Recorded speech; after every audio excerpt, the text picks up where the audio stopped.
नमस्कार, मैं हूं अर्जिता मिश्रा। आप देख रहे हैं सी न्यूज़ भारत। वक्त हो चुका है न्यूज़ बुलेटिन का। जानते हैं फिलहाल की न्यूज़ बुलेटिन पर। उत्तर प्रदेश सरकार में होमगार्ड मंत्री रहे चेतन चौहान का पार्थिव शरीर आज गढ़ मुक्तेश्वर गंगा घाट पहुंचा है, जहां स्वर्गीय चेतन चौहान को राजकीय सम्मान के साथ श्रद्धांजलि दी गई। साथ ही कोविड-19 के प्रोटोकॉल के तहत स्वर्गीय चेतन चौहान का अंतिम संस्कार किया गया। इस दौरान जिला प्रशासन सहित बीजेपी के कई नेता लोग भी मौजूद रहे। हापुड़ से सी न्यूज़ संवाददाता रुस्तम सिंह की रिपोर्ट। उत्तर प्रदेश के जनपद हापुड़ में गुलावटी मार्ग पर स्थित मेरठ बुलंदशहर NH 235 पर टोल प्लाजा आज से शुरू हो गया है। मेरठ बुलंदशहर का नवनिर्मित हाईवे पर वाहनों का आवागमन शुरू हो गया। वाहनों का आवागमन देखते हुए आज 17 अगस्त से टोल प्लाजा शुरू हो गया। टोल पर शुल्क प्रतिदिन एक तरफ दोनों तरफ मासिक व स्थानीय स्तर पर लिया जाएगा। टोल प्लाजा पर 20 किलोमीटर क्षेत्र के स्थानीय लोगों के निजी वाहनों को 275 रुपये मासिक शुल्क आने जाने की सुविधा रहेगी। मेरा नाम कुणाल चौधरी है। कुणाल जी, NH 235 पर ये टोल प्लाजा बना हुआ है, कब से प्रारंभ हुआ और क्या इस पर थिकनेस है? आज सुबह 8 बजे से प्रारंभ हुआ है। गाड़ियों का आवागमन कितना हुआ अब तक, कैसी स्थिति है? गाड़ी इस पर डेली 7-8 हज़ार व्हीकल है। अच्छा, लोकल क्षेत्र के जो लोग हैं उनके लिए क्या सुविधाएं टोल से मिलेंगी? क्षेत्र की सुविधाओं के लिए पास बनेंगे। कितने ID दिखानी पड़ेगी, उनका DL, आधार कार्ड और उनका रजिस्ट्रेशन। कितने का पास बनेगा? 275 रुपये का पास है, मंथली पास। हापुड़ से सी न्यूज़ संवाददाता रुस्तम सिंह की रिपोर्ट। युवा समाज सेवी सीताराम चौरसिया के नेतृत्व में जगह जगह पर बिजली का बिल और किसानों का कर्ज माफ करने का प्रदर्शन चल रहा है कि साथ ही में व्यापारी वर्ग भी निकल पड़ा इस नारे के साथ। लॉकडाउन में रहम करो, बिजली का बिल और किसानों का कर्ज माफ करो, ये नारा महाराजगंज में तूल पकड़ता जा रहा है। अखिल भारतीय उद्योग व्यापार मंडल महाराजगंज में प्रदेश संगठन मंत्री पशुपति नाथ और जिलाध्यक्ष अनिल कुमार के नेतृत्व में इस मुद्दे पर महाराजगंज DM के कार्यालय के सामने जोरदार प्रदर्शन किया गया। लॉकडाउन में रहम करो, बिजली बिल माफ करो। लॉकडाउन में रहम करो, बिजली बिल माफ करो। लॉकडाउन में रहम करो, रहम करो, रहम करो। बिजली का बिल माफ करो, माफ करो, माफ करो। हाथ ऊपर, हाथ ऊपर। लॉकडाउन में रहम करो, रहम करो, रहम करो। किसानों का कर्जा माफ करो। भारत माता की जय, भारत माता की जय, भारत माता की जय। हमें लग रहा है कि सरकार जरूर हमारे फरियाद को पूरा करेगी, क्योंकि इस भारत देश में किसान मजदूरों से, देश की जनता से बढ़कर के कोई नहीं है। देश की जनता का दुख दर्द जो समझेगा वही गद्दी पर रहेगा, अन्यथा वह गद्दी पर नहीं रहेगा। महाराजगंज जिले में इतने बड़े बड़े लोग पहुंचे हुए लोग हैं, किसी ने कोई आवाज़ नहीं उठाई, इसलिए आपका क्या विचार है? अब लोग नहीं आवाज़ उठा रहे हैं तो मैं क्या करूं? मैं किसान मजदूर का लड़का हूं, मैं समझूंगा ना कि क्या मजबूरी है।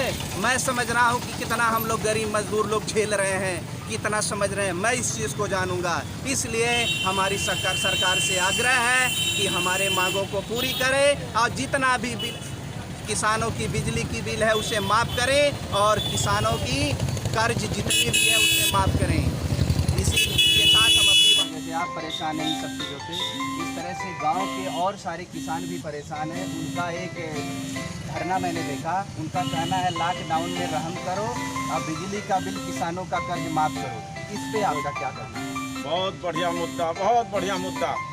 देखिए, बिजली, पेट्रोल, जहाँ जहाँ से पानी, जहाँ जहाँ से सरकार पैसा कमा सकती है, लोगों का गला दबा करके उनका वो जगह, सारे जगह से पैसा वसूलने का भरपूर रह रहे हैं। यही सब परेशानियां हैं। आदमी तो हर तरफ से दूहा जा रहा है। व्यापारी वर्ग अप्रैल में पूरे महीने शटर को बंद रखा अपने, और बिजली का बिल आया नहीं। अप्रैल में तो एकदम शटर बंद रहा, शायद किसी ने चाबी भी नहीं लगाया होगा, और अप्रैल का भी बिल आया विथ 20 अप्रैल नहीं 30 अप्रैल तक कोई नहीं खोला। 50 दिन लॉकडाउन के बाद फिर भी बिजली का बिल आया है पूरी तरीके से। क्या है, लॉकडाउन में रहम करो, बिजली किसानों का कर्ज, बिजली का बिल माफ करो। क्या इसके समर्थन में आप लोग हैं? समर्थन में है। हमारा अखिल भारतीय उद्योग व्यापार मंडल इसका पुरजोर समर्थन करता है। और पूरे जनपद के प्रत्येक व्यापारी और प्रत्येक नागरिक और प्रत्येक किसान इसका हर समर्थन करता है। व्यापारी एकता व्यापारी एकता। मामले के बारे में जानकारी लेना चाह रहे हैं आपसे। अभी कुछ मैसेज या वीडियो वायरल हो गया, कुछ सीताराम चौरसिया नाम के कुछ राजनीतिक लोग या युवा समाज सभी लोगों ने कहा लॉकडाउन में रहम करो, किसानों का कर्ज और बिजली का बिल माफ़ करो। इसके बारे में आप क्या सांत्वना देना चाह रहे हैं? और तो ये नीतिगत मामला है सरकार का, अगर कोई ऐसा ज्ञापन आता है तो हम आवश्यक कार्रवाई करेंगे। महाराजगंज से सीनियर संवाददाता देव अग्रहरी की रिपोर्ट। श्योपुर में इन दिनों फर्जी स्टैम्प का काम जोरों शोरों पर चल रहा है। ताज़ा मामला ग्राम तलाबड़ा निवासी भेरूलाल का है, जिसने किराए के नाम के लिए कोर्ट में बैठे स्टैम्प वेंडर महावीर शिवहरी से 500 रुपये का स्टैम्प लिया, जो कि उसने 750 रुपये में दिया, जिस पर स्टैम्प वेंडर जगमोहन भार्गव के साइन एवं सील लगी हुई है। जबकि जो स्टैम्प दिया गया था वह पहले ही ग्यारसी बैरवा के नाम से है, जो कि 1000 रुपये का था। उसी स्टैम्प को 500 रुपये का बनाकर भेरूलाल जाटव को बेच दिया, जबकि दोनों स्टैम्प का नंबर एक ही है। जैसे ही रजिस्ट्रार पंकज शर्मा को ये सूचना लगी कि फर्जी स्टैम्प मीडिया के हाथ लग गया है, तो वह अपनी कुर्सी छोड़कर रफू चक्कर हो गए। रजिस्ट्रार के गायब होने से ये लगता है कि ये पूरा गोरख धंधा रजिस्ट्रार के संरक्षण में ही चल रहा है, क्योंकि स्टैम्प वेंडर ही रजिस्ट्रार का रजिस्ट्री करने का कमीशन वसूलते हैं। स्टाम्प लिया हमने और महावीर स्टाम्प वाले से लिया मैंने स्टाम्प, और उसने ये बोला था कि किस काम के लिए ले रहे हो। मैंने कहा हमको दुकान का किरायानामा बनवाना है। अब किरायानामा के लिए वो बोला कि 500 रुपये का लगेगा। मैंने कहा 500 का लगेगा, 500 का लगाओ। और फिर उसने 750 रुपये में स्टाम्प दिया हमको। मैंने कहा हम कुछ भी नहीं जाने, तुमको कंप्लीट करके देना है, और वो फर्जी काम करके दे दिया हमको। अभी आपने इसकी किसी से शिकायत करी? नहीं, अभी नहीं करी हमने किसी से। हमको क्या पता, इन भाई साहब के पास गए हम, जब पता लगा वो फर्जी है।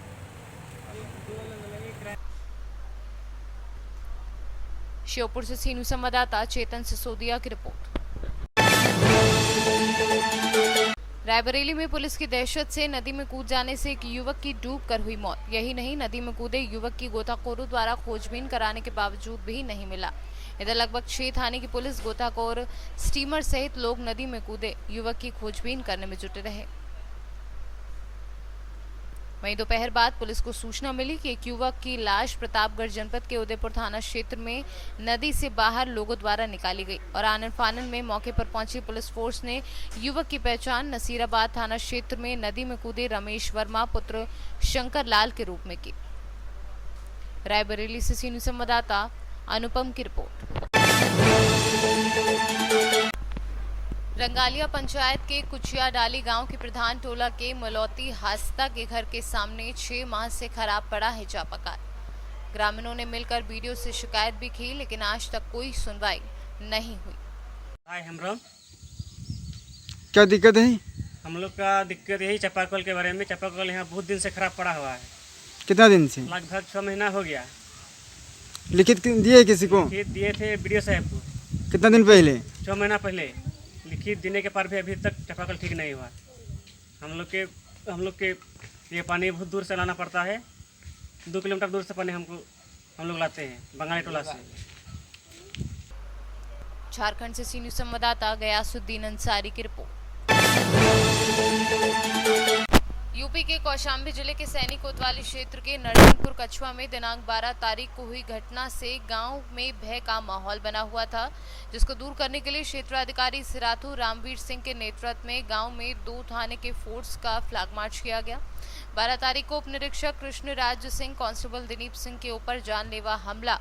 नरसिंहपुर कछुआ गाँव में 2 दर्जन से अधिक लोगों ने मिलकर जानलेवा हमला किया था, जिसमें 3 अभियुक्तों को मौके से ही गिरफ्तार किया गया था, लेकिन गांव में अब भी दहशत का माहौल बना हुआ है। 12/8/2020 को घटना हुई थी, उसमें पुलिस चोरों को पकड़ने के लिए आई थी, दबिश देने के लिए, और पुलिस पर उन्होंने गाँव वालों ने हमला किया और उनमें से गिरफ्तार भी हुए, कुछ अभी फरार चल रहे हैं। और गाँव में रोष व्याप्त है, भय व्याप्त है कि वो बाहर नहीं निकल रहे हैं। उनके विश्वास को जताने के लिए हमने फ्लैग मार्च किया है और लोगों को समझाया है कि आप अपना काम करें और निश्चिंत होकर करें और आपकी सुरक्षा की गारंटी हमारी है, इसलिए फ्लैग मार्च किया गया। कौशाम्बी से सी न्यूज़ संवाददाता रामबाबू श्रीवास की रिपोर्ट। उत्तर प्रदेश के महाराजगंज में नदी में नहाने गए एक नाबालिग का शव बलिया नाले में पुलिस और पीएसी की मदद से बरामद किया गया। 2 दिन पूर्व अपने दोस्तों के साथ बलिया नाले में 3 दोस्त नहाने गए थे, जिसमें एक 15 वर्षीय नाबालिग गहरे पानी में डूब गया। काफी मशक्कत के बाद अभी तक उसका शव बरामद नहीं हुआ था और 2 दिन बाद पुलिस और पीएसी के गोताखोरों ने नाबालिग का शव बरामद किया। शव मिलते ही घर में कोहराम मच गया। परिवार वालों का रो रो कर बुरा हाल है। घटना कोतवाली थाना क्षेत्र के पडरी की है। वहीं कोतवाली थाना क्षेत्र के ही शिकारपुर नहर में एक व्यक्ति ने छलांग लगा दी। स्थानीय लोगों की सूचना के बाद मौके पर पहुंची पुलिस व पीएसी की टीम व्यक्ति की तलाश में जुटी है। अभी तक ना तो उसकी शिनाख्त हो पाई है और ना ही उसका शव बरामद हो पाया है। दोनों घटनाओं के संबंध में पुलिस अधीक्षक रोहित सिंह सजवान ने जानकारी दी। अंतर्गत 15 अगस्त को एक लड़का 10 साल के आसपास वो अपने दोस्तों के साथ नहाने गया था नहर में, बलुआ नाला पड़ता है उसमें। उसी दौरान नहाने के दौरान ही वो वहाँ पे डूब गया और उसका पता नहीं चल पाया। बाद में पीएसी की जो फ्लड टीम है उसके द्वारा काफ़ी खोजबीन की गई और आज जाकर उसका जो शव है वो वहाँ से 100 मीटर आगे थोड़ी दूर पर उसका जो शव है वो बरामद किया गया है। पुलिस के द्वारा इसमें फिर आवश्यक पंचायतनामा और आवश्यक कार्रवाई की जा रही है। इसी तरह से जो कोतवाली थाना क्षेत्र में ही एक दूसरा नाला पड़ता है, उसी में एक व्यक्ति सुबह आकर अचानक से पुल से नीचे कूद गया। आत्महत्या का उसने प्रयास किया, जिसका अभी तक ना उसका नाम पता चल पाया और ना ही उसका शव बरामद हो पाया। वहाँ पर भी हमारी गोताखोरों की टीम और पीएसी की फ्लड टीम वहाँ पर लगी हुई है और उसकी भी खोजबीन जारी है। जैसे ही उसका पता चल पाएगा तो आपको और ज़्यादा अवगत कराया जाएगा। महाराजगंज से सी न्यूज़ संवाददाता अंगद शर्मा की report. Mahoba mission compound Kulpahar में एक वृद्ध कर्मचारी को किया मैनेजर ने बेघर। कर्मचारियों का किया जा रहा लद शारीरिक और मानसिक रूप से शोषण।